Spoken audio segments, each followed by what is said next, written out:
Hello everyone, मैं विक्रम कुमार आप सभी का अपने यूट्यूब चैनल स्कॉलर्स कॉन्सेप्ट के ऊपर स्वागत करता हूं।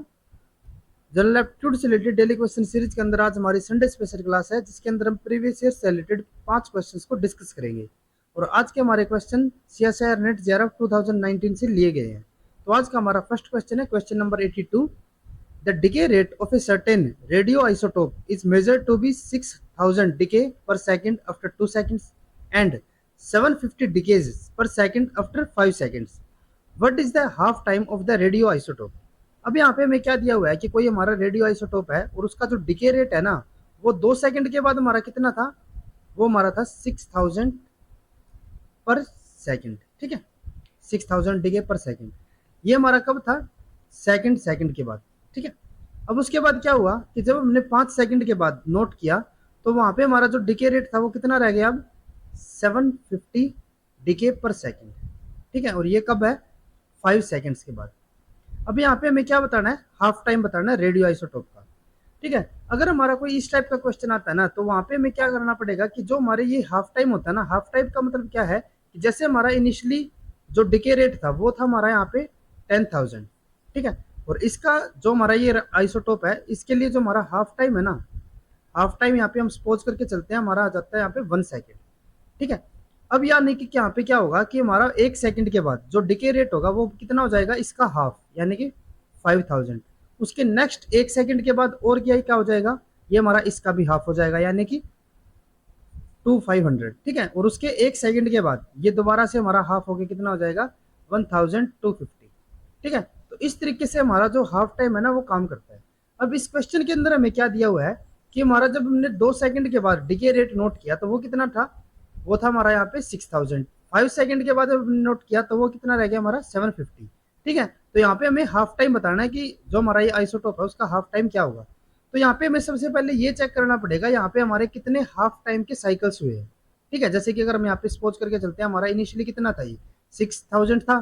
ठीक है, एक हाफ साइकिल के बाद, ठीक है, ये अब कितना हो जाएगा? ये हमारा आ जाएगा 3000। नेक्स्ट साइकिल के बाद ये कितना हो जाएगा? 500। ठीक है, और नेक्स्ट उसके एक और साइकिल के बाद ये हमारा कितना रह जाएगा? 750, जो कि हमें 5 सेकंड के बाद देखने को मिल रहा है। ठीक है, तो अगर हम यहाँ पे साइकिल्स नोट करें तो हमारे यहाँ पे टोटल कितने हाफ साइकिल हुए हैं? एक हमारा ये हो गया, सेकंड और थर्ड, यानी कि हमारे टोटल हाफ साइकिल कितने हुए हैं यहाँ पे? वे हमारे हो गए यहाँ पे 3। अब टोटल हमारा टाइम कितना लगा है इसके अंदर? एक तो हमारा जब हमने इनिशियली यहाँ पे नोट किया था तो वो हमारा कितना था? 2 सेकंड के बाद। देन उसके बाद हमने जब फाइनल यहाँ पे नोट किया है तो वो हमारा क्या है? 5 सेकंड, यानी कि हमारा टोटल यहाँ पे टाइम कितना निकला है? वो हमारा हो जाता है 3 सेकंड। ठीक है, तो यहाँ पे हमारा जो हाफ साइकिल होगा, यानी कि अगर हम यहाँ पे टाइम देखें तो वो हमारा कितना है? 3 सेकंड। ठीक है, तो अगर हम यहाँ पे हाफ लाइफ अगर इसकी नोट करें, ठीक है, तो वो हमारा कितना हो जाएगा? जितना भी हमें यहाँ पे टाइम लगा, यानी कि 3 सेकंड। ठीक है, और जितने भी हमारे यहाँ पे हाफ साइकिल हुए हैं तो वो हमारे कितने हुए? 3, तो यानी कि कितना हो जाएगा? हमारा 1 सेकंड। ठीक है, तो इसीलिए हमारा यहाँ पे जो फर्स्ट ऑप्शन होगा वो हमारा करेक्ट हो जाता है। नेक्स्ट उसके बाद question number 83। If Delhi is coded as BCJFG and Madras is coded as KYBPY then Mumbai is coded as. अब यहाँ पे क्या है कि हमें दिल्ली के लिए ना एक कोड दिया हुआ है, वो हमारा क्या है? BCJFG। ठीक है, तो अगर हम यहाँ पे दिल्ली के लिए कोड देखें तो वो हमारा क्या है? BCJFG। ठीक है, तो अगर हम यहाँ पे इनको लेटर्स के अकॉर्डिंग यहाँ पे मैच करके देखें तो हमारे डी के लिए यहाँ पे पर्टिकुलर हमें क्या कोड दिया हुआ है? बी। ठीक है, तो यहाँ पे हमारा डी हो गया, तो इसके लिए हमारा यहाँ पे कोड क्या है? बी हो जाता है। ठीक है, फर्दर उसके बाद अगर हम यहाँ पे ई के लिए देखें तो वो यहाँ पे क्या कोड है? सी। तो यहाँ पे हम अगर ई के लिए देखते हैं तो वो हमारा यहाँ पे क्या कोड हो जाता है? सी। देन उसके बाद यहाँ पे हमें एल दिया हुआ है, एल के लिए हमारा यहाँ पे कोड क्या हो जाएगा? जे। ठीक है, अगर हम एल के लिए देखें तो ये हमारा क्या हो जाएगा? जे। देन उसके बाद एच के लिए अगर हम देखें तो एच के लिए हमारा यहाँ पे क्या है? एफ। ठीक है, और आई के लिए यहाँ पे हमारा क्या हो जाता है? ये हमारा हो गया जी। ठीक है, तो यहाँ पे हमें एक पैटर्न देखने को मिल रहा है कि अगर हम यहाँ पे जो भी हमारा लेटर होगा, जो हमारा ओरिजिनल यहाँ पे सीक्वेंस है, उसके अंदर हमारा जो भी लेटर होगा ना, तो उसके हमारे 2 बैकवर्ड जो भी हमारा लेटर होगा वही हमें कोडेड फॉर्म में लिखना पड़ेगा। ठीक है, अगर हम यहाँ पे एक बार इसको कंफर्म करने के लिए मद्रास के लिए अगर हम देखें तो मद्रास के लिए हमें यहाँ पे कोड क्या दिया हुआ है? वो हमें यहाँ पे दिया हुआ है KYBP एंड वाई क्या। ठीक है, तो अगर हम यहाँ पे दोबारा से इस पैटर्न को देखें तो m के लिए अगर हम देखें तो m के लिए हमारा यहाँ पे क्या होना चाहिए, इसके हमारे दो बैकवर्ड यानी कि हमारा क्या होना चाहिए यहाँ पे k। तो अगर हम यहाँ पे इसको मैच करके देखें तो हमारा यहाँ पे क्या आ रहा है, k ही आ रहा है। देन उसके बाद यहाँ पे a दिया हुआ है, तो a के लिए अगर हम देखें तो इसके बैकवर्ड हमारा यहाँ पे क्या आएगा, बैकवर्ड हमारा यहाँ पे आता है पहले z, ठीक है, और हमें दो बैकवर्ड जाना है तो यानी कि हमारा यहाँ पे क्या आएगा y, ठीक है। तो यानी कि हमारा a के लिए यहाँ पे क्या आना चाहिए कोडेड फॉर्म में y, तो हमारा यहाँ पे y है। सिमिलरली यहाँ पे d के लिए अगर हम देखें तो हमारा यहाँ पे क्या आएगा, b आएगा। देन उसके बाद r के लिए हमारा यहाँ पे क्या आएगा, p। देन उसके बाद a के लिए फिर से y, और s के लिए अगर हम यहाँ पे देखें तो s के लिए हमारा यहाँ पे आ जाता है क्या, ठीक है। तो यानी कि हम जो ये कोडेड फॉर्म में लिख रहे हैं वो हम कैसे लिख रहे हैं कि हम दो बैकवर्ड जाके उस लेटर को नोट कर रहे हैं, ठीक है। तो यहाँ पे हमें किसके लिए बताना है, मुंबई के लिए, ठीक है। तो अगर हम मुंबई के लिए देखें तो m के लिए हमारा यहाँ पे कोड क्या आएगा, ये हमारा आ जाता है k, तो यहाँ पे हमारा क्या आएगा k। देन उसके बाद u के लिए अगर हम देखें तो दो बैकवर्ड हमारा यहाँ पे क्या आएगा s। देन उसके बाद फिर से m है तो यहाँ पे क्या आएगा, k ही आएगा। देन उसके बाद b के लिए अगर हम यहाँ पे दो बैकवर्ड जाए तो पहले हमारा यहाँ पे क्या आएगा, a आएगा। देन उसके बाद यहाँ पे z, ठीक है, तो यहाँ पे हमारा हो जाता है z। देन उसके बाद a के लिए हमारा जैसे हमने पीछे भी नोट किया था तो वो हमारा क्या आएगा यहाँ पे y, और i के लिए अगर हम यहाँ पे नोट करें तो वो हमारा यहाँ पे क्या आ जाता है g, ठीक है। तो यहाँ पे हमारा जो कोडेड फॉर्म में आएगा वो क्या आएगा, के एस के जेड वाई जी, ठीक है। तो यहाँ पे अगर हम ऑप्शंस को देखें तो पहला ऑप्शन तो हमारा वैसे ही इनकरेक्ट है, सेकंड भी यहाँ पे अगर हम देखें तो के तो है हमारा, लेकिन उसके बाद यहाँ पे डब्ल्यू है जो भी हमारा इनकरेक्ट हो गया। थर्ड अगर हम देखें तो ये हमारा करेक्ट है, K S K Y Z, sorry Z Y and G, ठीक है। तो ये हमारा यहाँ पे करेक्ट ऑप्शन हो जाता है। देन उसके बाद फोर्थ ऑप्शन हमारा फिर से इनकरेक्ट है, तो यहाँ पे हमारा जो थर्ड ऑप्शन रहेगा वो हमारा करेक्ट हो जाएगा, ठीक है। देन उसके बाद नेक्स्ट हमारा क्वेश्चन है question number 84, in the trapezium ABCD what is the length of CP। यहाँ पे हमें एक ट्रेपेजियम दिया हुआ है, ठीक है, और इसके अंदर हमें CP की वैल्यू बतानी है कि हमारी CP की लेंथ यहाँ पे क्या है, ठीक है। तो अगर हम यहाँ पे इसको केयरफुली नोट करें तो इसके अंदर हमारा क्या है कि जैसे अगर हम इसको यहाँ पे 90 डिग्री के ऊपर ऐसे राइट कर रहे हैं, ठीक है, तो इसी तरीके से जो हमारा यहाँ पे D होगा अगर हम इसको भी यहाँ पे AB लाइन के ऊपर अगर 90 डिग्री के ऊपर ड्रॉ करें तो हमारा यहाँ पे क्या आ जाएगा, इस तरीके से यहाँ पे लाइन आ जाएगी, ठीक है। और यहाँ पे हम इमेजिनरी पॉइंट मान के चलते हैं हमारा x, ठीक है। अब इसके अंदर अगर हम यहाँ पे नोट करते हैं तो ये जो हमारे यहाँ पे CD दिया हुआ है ना वो हमें कितना दिया हुआ है 10, जो हमें AB दिया हुआ है वो कितना है 16। अब यहाँ पे अगर हम DC के अगर हम पैरेलल देखते हैं, ठीक है, तो DC अगर हम यहाँ पे इसके बिल्कुल यहाँ पे इसको स्ट्रेट लाइन लेके गए थे तो जो हमारी यहाँ पे XP की जो वैल्यू होगी वो हमारी कितनी आएगी, जितना हमारा यहाँ पे ऊपर है यानी कि वो हमारा कितना हो गया 10 हो गया, ठीक है। ये तो हमारा XP की वैल्यू है। अब जो हमारा यहाँ पे AB है ना वो हमारा किस किस से मिलके बना है, वो हमारा यहाँ पे है XP प्लस AX, ठीक है, और प्लस में यहाँ पे PB, ठीक है। ये हमारे जो AB है ना उसके हमने यहाँ पे 3 पोर्शन अलग अलग कर दिए। अब इसके अंदर हमें यहाँ पता है कि जो हमारा AB है ना वो हमारा कितना है 16, ठीक है। फर्दर उसके बाद जो हमारा यहाँ पे XP है वो हमारा कितना है यहाँ पे 10 प्लस अगर हम यहाँ पे बात करते हैं AX और PB की, ठीक है, तो यहाँ पे अगर हम D और A की यहाँ पे लेंथ की देखिए तो वो हमारा कितना है 5 है, ठीक है। ये हमारी लेंथ वैसे इक्वल है यहाँ पे अगर हम यहाँ पे दोनों को कंपेयर करके चलते हैं। एक हमारा यहाँ पे ट्राइंगल है DAX, ठीक है, मैं इस ट्राइंगल की यहाँ पे बात कर रहा हूँ DAX, और दूसरा हमारा यहाँ पे ट्राइंगल है CPB, ठीक है, CP एंड B, ठीक है। तो इसके अंदर हमारा क्या आ रहा है यहाँ पे कि जो हमारा यहाँ पे DX है ना, इन दोनों ट्राइंगल को अगर मैं कंपेयर कर रहा हूँ तो DX मेरा यहाँ पे किसके इक्वल है, CP के इक्वल, ठीक है।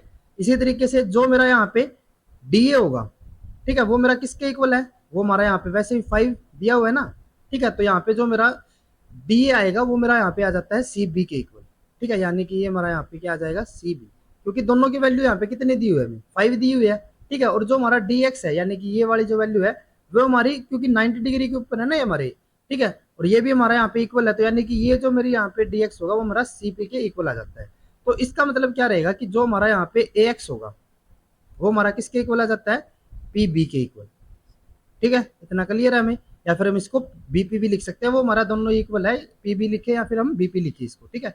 अब यानी कि हमारी जो दोनों वैल्यू है ना वो हमारी एक दूसरे के इक्वल रहेगी, ठीक है। तो यहाँ पे अगर हम देखते हैं हमारा AX प्लस PB था ना, अब यानी कि हम AX की जगह क्या रख सकते हैं, PB रख सकते हैं, ठीक है, क्योंकि ये दोनों हमारे इक्वल ही है, तो ये हमने यहाँ पे क्या रख दिया, PB कर दिया।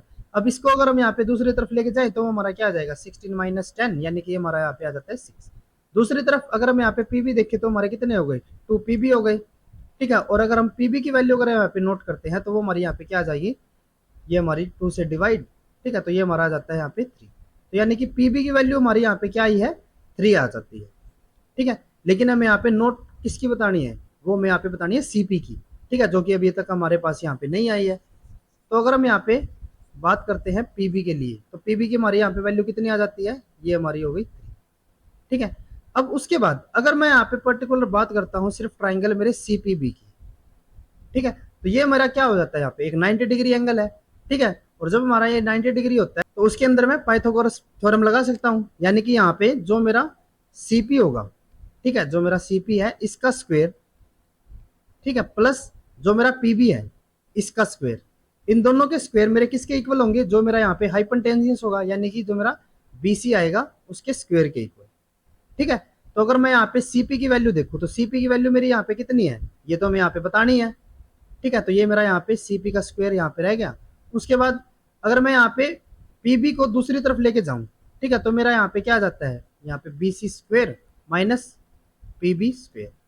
फर्दर उसके बाद अब अगर मैं यहाँ पे बात करता हूँ सीपी स्क्वायर जो है मेरा वो किसके इक्वल है, बीसी स्क्वायर। बीसी की मेरे यहाँ पे वैल्यू कितनी दी हुई है 5, यहाँ पे इसका स्क्वायर माइनस जो मेरा यहाँ पे पीबी है, पीबी यहाँ पे कितना था मेरा 3, इसका स्क्वायर, ठीक है। तो अगर मैं यहाँ पे 5 का स्क्वायर देखता हूँ तो मेरा यहाँ पे आ जाता है 25 और ये मेरा यहाँ पे आ जाता है 9, ठीक है। तो ये मेरा कितना हो गया 16। तो अगर मैं यहाँ पे सिंपली सीपी की वैल्यू अगर मैं कैलकुलेट करता हूँ तो वे मेरा क्या आ जाएगा यहाँ पे √16, तो ये मेरा यहाँ पे आ जाता है 4। तो यानी कि यहाँ पे सीपी की वैल्यू मेरी यहाँ पे क्या आएगी 4। तो यहाँ पे जो मेरा फर्स्ट ऑप्शन होगा वो मेरा करेक्ट हो जाता है। देन उसके बाद नेक्स्ट हमारा क्वेश्चन है question number 85। In order to estimate the number of fish of species B in a pond, 100 fish of the foreign species A were released into the pond. Later, in a catch of 100 fishes, the number of fish of species A and B were found to be 10 and 90 respectively. Assuming homogeneous distribution of the fish and no change in the number of other species, the estimated number of the fish of species B in the pond is। अब यहाँ पे क्या है कि यहाँ पे कोई हमें पॉन्ड दिया हुआ है, ठीक है, जैसे कि ये हमारा कोई पॉन्ड हो गया और इसके अंदर ना हमारी स्पीसीज बी की कोई फिश है, ठीक है, हमारी स्पीसीज बी है और उसकी यहाँ पे कोई फिश है, ठीक है, हमें नहीं पता ये कितनी है, ठीक है। जैसे कि यहाँ पे हम मान के चलते हैं हमारी स्पीसीज बी हो गई, ठीक है, इसकी कुछ फिश है यहाँ पे। अब इनके नंबर यहाँ पे कैलकुलेट करने के लिए, यानी कि जो हमारे यहाँ पे स्पीसीज बी है ना उनके जो फिश है उनके टोटल नंबर यहाँ पे कैलकुलेट करने के लिए हमने क्या किया, हमने यहाँ पे कोई फॉरेन स्पीसीज जो कि हमारी ए स्पीसीज है उसकी हमने यहाँ पे 100 फिश रिलीज कर दी, ठीक है। अभी तक हम यहाँ पे बी की स्पीसीज नहीं, बी स्पीसीज की जो हमारी फिशेज है ना उनके नंबर हमें यहाँ पे नहीं पता, सिर्फ हमें ए वालों के पता है वो हमारे कितने हैं 100 फिशेज, ठीक है। अब हमने क्या किया कि जब हमने यहाँ पे जो 100 फिशेज थी उनको यहाँ पे रिलीज कर दिया तो अब यहाँ पे हमारे क्या है स्पीसीज बी की भी कुछ फिशेज है और स्पीसीज ए की हमारी यहाँ पे 100 फिशेज है। तो अब हमने क्या किया कि इन टोटल फिशेज में से हमने 100 फिशेज को कैच किया, ठीक है। और जब हमने इन 100 फिशेज को कैच किया तो हमने क्या देखा कि इन 100 फिशेज में से 10 फिश तो मेरी कौन सी आ रही है, 10 फिशेज हमारे यहाँ पे ए स्पीसीज की, ठीक है।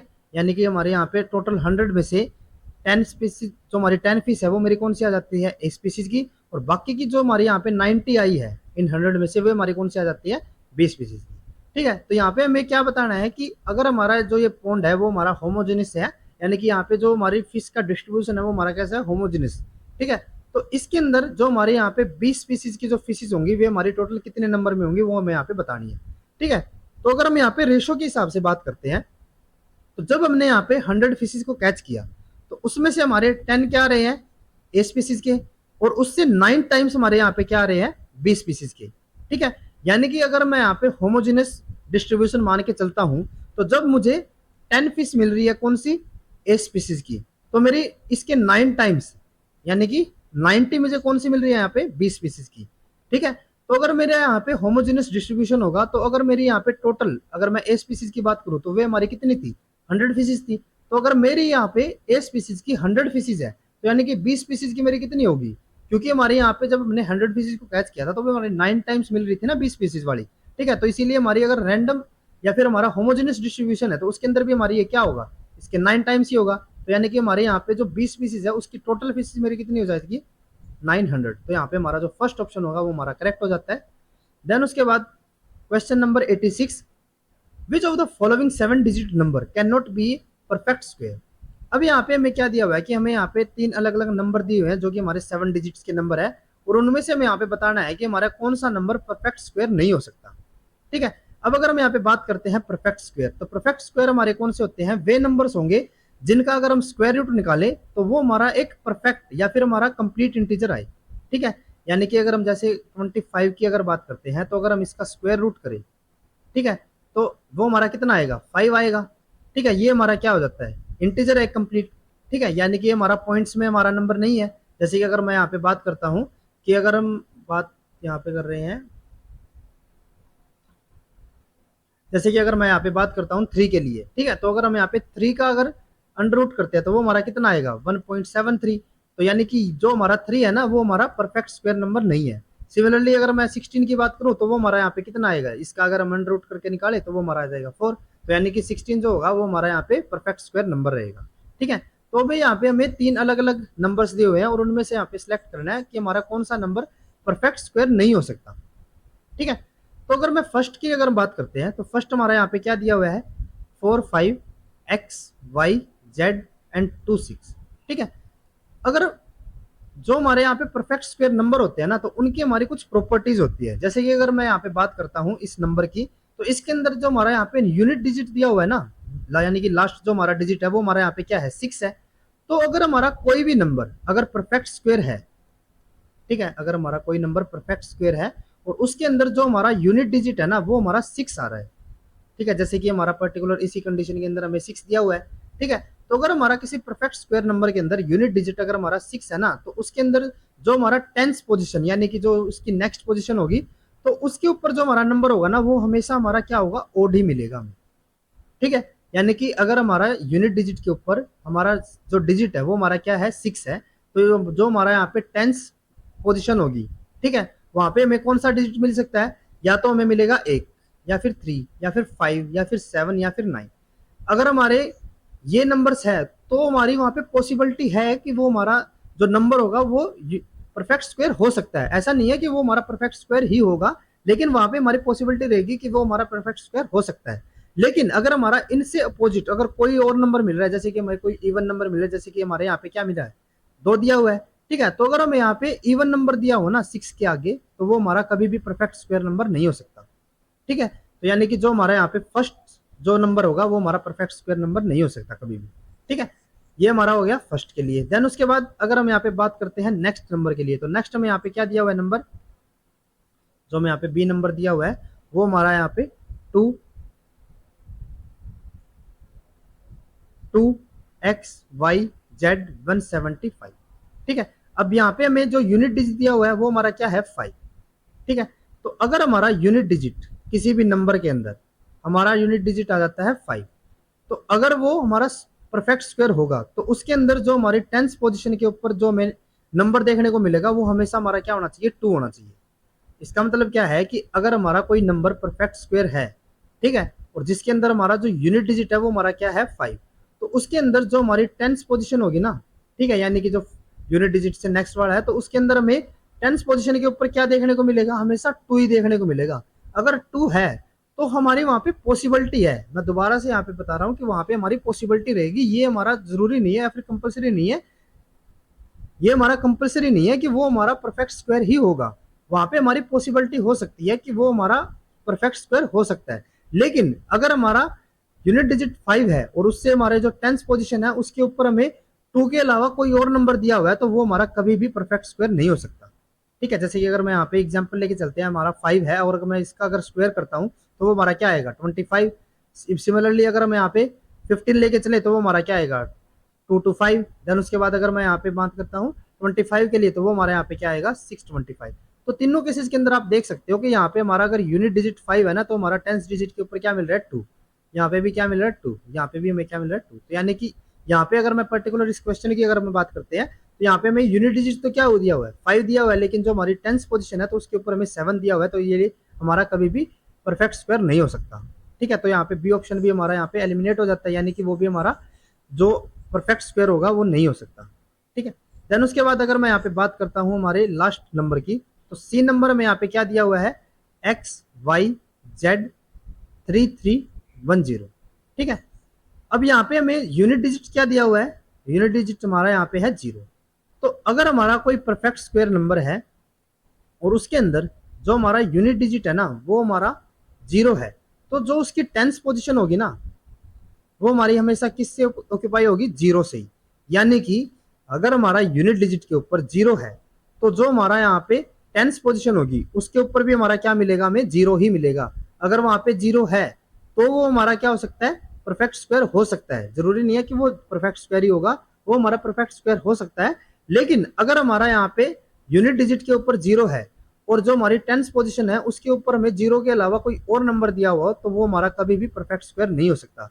सिमिलरली अगर हम यहाँ पे इस क्वेश्चन के अंदर देखें तो यहाँ पे हमें यूनिट डिजिट तो क्या दिया हुआ है, 0 दिया हुआ है, लेकिन जो इसकी टेंथ पोजीशन है ना वहां पे हमें 1 दिया हुआ है। ठीक है, और अभी हमने बताया कि जो हमारा यूनिट डिजिट है अगर वो 0 है तो यानी कि वहां पे हमारा जो नंबर होगा, जो हमारा टेंथ पोजीशन के ऊपर नंबर होना चाहिए वो हमारा क्या होना चाहिए, हमेशा 0 ही होना चाहिए।